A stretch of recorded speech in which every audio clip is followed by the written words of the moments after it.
여러분 계속해서 전환길 씨 짚어보겠습니다. 여기도 말이 조금 문제가 됐는데 어제 전환길 씨가 허위사실 적시 명예훼손 혐의로 경찰 조사를 받았죠. 근데 이것도 한번 전해드리고 가야겠다. 예. 한 측에서는요. 부정선거 끝장 토론을 준비 중이었잖아요, 국장님. 그렇죠. 네. 이준석 개혁신당 대표와 전 씨와의 부정선거 끝장 토론은 저희 TV조선이 주최하려고 검토를 했었으나 하지 않기로 했습니다. 예. 내부 심의위원회 검토 결과 최종적으로 진행 불가 입장을 내렸는데 비논리적, 비과학적 발언들이 토론 과정에서 발생할 수 있는데 실시간 제어 그리고 팩트 체크가 기술적으로 불가능한 상황이다. 제가 그 부분 보충 설명 네. 조금 드리면 지상파도 그렇고 저희 종편 종합편성 채널도 그렇고 그 정부의 라이센스 허가를 받아서 하는 방송이기 때문에 심의에 있어서 상당히 좀 엄격한 기준들이 있고 특히 이런 보도 시사 보도 관련돼서는 네. 그렇게 지금 설명 나온 것처럼 비논리적이고 비과학적 얘기가 있을 때면은 우리 진행자나 우리 그 채널 방송사의 진행자나 이쪽에서 이거는 이렇게 틀린 얘기다. 이건 좀 비과학적이다. 이건 좀 문제가 있습니다라고 해야 되는데 지금 이 소위 부정선거를 둘러싼 격한 토론이 벌어지면 그때 저희가 그런 거를 제대로 체크하지 못하고 해서 오히려 저희가 부당할 정도로 그런 그 심의에서 문제가 될까봐 저희도 웬만하면 이걸 주최해서 많은 시청자들의 관심에 부응하고 싶었는데 이건 도저히 기술적으로 저희가 그런 그 심의에 여러 가지 그에 빠지지 않고 심의를 다 벗어나면서 특히 방송에서 진행하기가 상당히 쉽지 않다.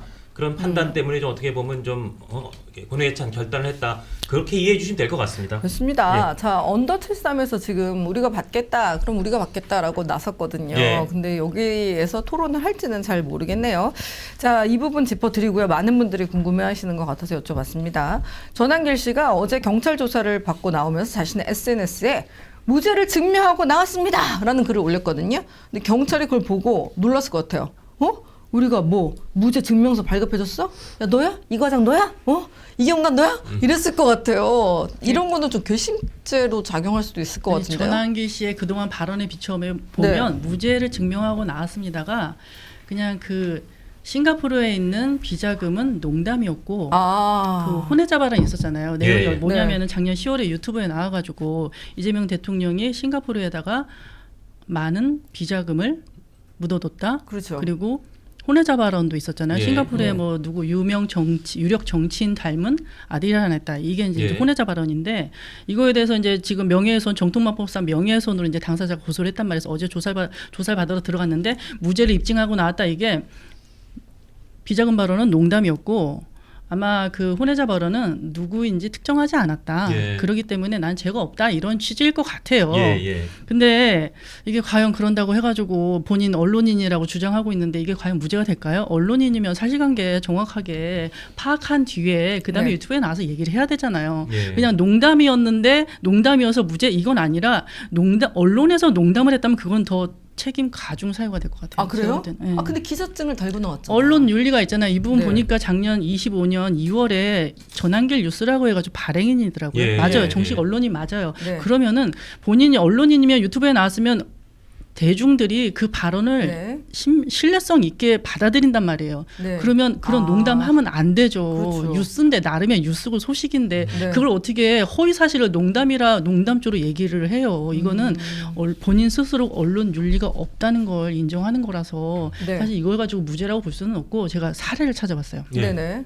그랬더니 그 있잖아요. 유명한 안민석 의원이 그 최순실 독일의 은닉재산 예, 수조원했다. 예. 이게 작년에 벌금이 300만 원 나왔더라고요. 예. 명예훼손으로. 예. 그다음에 이제 혼외자 발언 관련도 재판이 법원에서 어떻게 판단을 했나 이걸 보니까 그 유명 연예인에 대해서 전 남편이 유튜브에 나와가지고 외도와 혼외자 발언을 했어요. 전처에 대해서. 이거에 대해서 징역 10월에 집행유예 2년을 선고한 1심 판결이 있었거든요. 그래서 이게 아무리 유명 정치인이라 하더라도 이게 사생활과 관련된 혼외자 발언은 정말 사실관계가 파악되지 않는 이상은 언급을 하면 안 돼요. 예. 근데 이거를 가지고 당사자가 특정이 되지 않아서 나는 무죄다? 이거는 불가능이고 이 발언을 했을 때 주변 사람들이 누구인지 저희 거의 다 추측 가능했잖아요. 네. 그렇기 때문에 명예훼손죄에서 피해자는 특정이 당연히 될 수 있었죠. 예. 알겠습니다.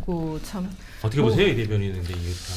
그 방금 말씀하신 것처럼 기자라는 것을 내세우지 않고 했다 그러면은 뭐 일반 유튜버들 보면은 좀 조회수 끌려고 자극적인 말, 확인되지 않은 말 선정적으로 많이 하지 않습니까? 예. 이거는 뭐 여야 할 것이 다 하는 건데, 근데 이제 전환기 씨 같은 경우는 본인이 기자이고 언론사인 것처럼 그걸 자처했으니까.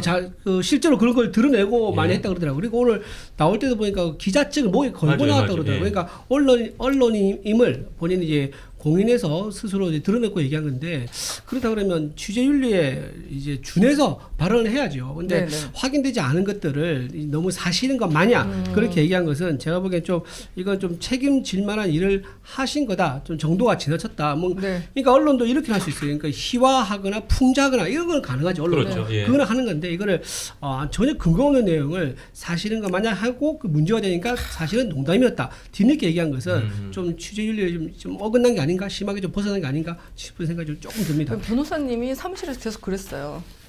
아, 자기 팔자를 자기가 꼬네. 자기 장손으로 똑같네. 진짜예요? 이게 진짜? 아, 진짜 오늘 되게 터프해요. 전환기랑 강손우랑 똑같아. 근데 또 요것도 아니, 근데, 있어요. 어? 저 현상금 걸어서 산에 묶어놔야 맞아요. 된다 예. 이런 네. 발언도 있었어요. 근데 이거 협박이라고 했는데 이거는 이제 협박이라기보다는 좀 부적절한 표현 같아요. 언어 폭력 같은데 이거는 협박죄로 이재명 대통령이 과연 이 발언을 듣고 공포심을 느꼈을까요? 전혀 안 느꼈을 것 같아요. 이건 이제 협박죄로 볼 네, 수는 네. 없고 이런 그냥 발언사 얼마 많은데. 예, 그냥 기분 이건 그냥 되게 부적절한 나쁠 것 언행이고 요거는 이제 요 부분은 사실 무죄가 될 수는 있을 것 같거든요. 네. 근데 아까 말씀하신 그 명예훼손 부분이 그렇죠. 상당히 명예훼손 부분은 좀 심각하죠. 예. 넘어가기가 쉽지 않을 것이다. 네. 아, 근데 그렇군요. 대변인님, 이 그 전환길 씨 발언이 네. 왠지 현실화되는 듯한 세상에 살고 있어요, 저희가. 근데 뭐 이렇게 대통령 만나지 말라 하면 안 되고. 그거는. 근데 일단 질문. 네네네. 이준석 개혁신당 대표를 정말 미워하더라고요. 정말 미워하더라고요. 네네. 그러니까 토론도 하려고 하고. 상극이죠. 그러니까 이번에는 이게 안 되는 거죠, 합당이. 선거에서. 개혁신당하고 네, 연대 합당 뭐 완전 안 되는 것 지금 같아요. 분위기로는 네.